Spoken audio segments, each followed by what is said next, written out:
ഇപ്പൊ ഈ ഹിമാലയൻ 450 ഏകദേശം എൻ്റെ 1 ഇയർ മേലെയായി ഞാൻ യൂസ് ചെയ്യുന്നത്. അപ്പൊ ഇതിന്റെ മേലെ ഓൾറെഡി ഞാൻ PPF കാര്യങ്ങളൊന്നും യൂസ് ചെയ്തില്ല. അപ്പൊ അതിൻ്റെതായ പ്രശ്നങ്ങൾ നിങ്ങൾക്ക് പെയിന്റുമ്പോൾ കാണാൻ പറ്റും. പെയിന്റുകൾ ഫെയ്ഡ് ആയിട്ടുണ്ട്, സ്മൂത്തൻ ആയിട്ടുണ്ട്.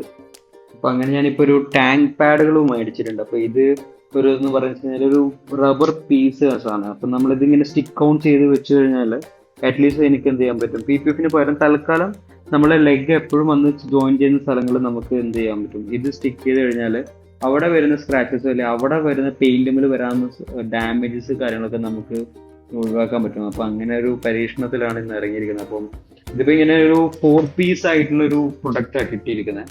ഹോട്ട്ലോഗിന്റെ പ്രൊഡക്റ്റ് ആണ്.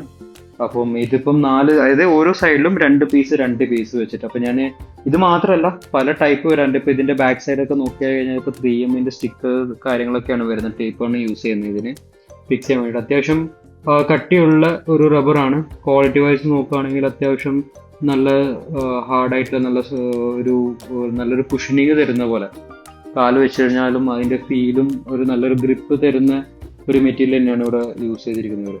അപ്പം ഞാനിപ്പോൾ ചെയ്യാൻ പോകുന്നതെന്ന് വെച്ച് കഴിഞ്ഞാൽ ഞാൻ ആദ്യം ജസ്റ്റ് ഒന്ന് വെച്ച് നോക്കണം. ഫോർ എക്സാമ്പിൾ ഇത് ഒട്ടിക്കുന്നതിന് മുന്നേ കൃത്യമായിട്ട് അത് വെച്ച് നോക്കി അതിൻ്റെ അലൈൻമെൻറ്റ് നോക്കിയിട്ട് വേണം നമ്മളത് ചെയ്യാൻ. കാരണം 3Mന്റെ സ്റ്റിക്കറാണ് ഇവിടെ യൂസ് ചെയ്യുന്നത്. അപ്പം നമ്മൾ ഒരു തവണ ഒട്ടിച്ച് കഴിഞ്ഞിട്ട് ഇത് മാറ്റി ചെയ്യണമെന്ന് വെച്ച് കഴിഞ്ഞാൽ വളരെ ബുദ്ധിമുട്ടായിരിക്കും.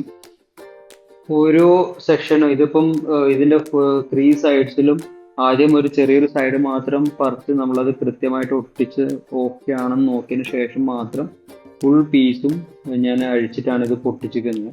അപ്പോൾ അത് പെട്ടെന്ന് തന്നെ ഒട്ടി നല്ല വൃത്തിയിലൂടെ നിൽക്കുന്നുണ്ട്, ഇത് പോകുന്നുണ്ട്. അപ്പോൾ ഇത് കണ്ടോ, ഇത് ജസ്റ്റ് ഇങ്ങനെ പറിച്ചെടുത്ത് കഴിഞ്ഞാൽ ഇതിപ്പം ഓരോ സൈഡായിട്ട് നമ്മൾ വളരെ മെല്ലെ ചെയ്തിരിക്കുന്നത്. കാരണം 3Mന്റെ സ്റ്റിക്കർ ആയതുകൊണ്ട് തന്നെ അത്യാവശ്യം നല്ലൊരു ഗ്ലൂയിങ് അതിൽ കിട്ടുന്നുണ്ട് തന്നെയാണ് ഞാൻ മനസ്സിലാക്കുന്നത്.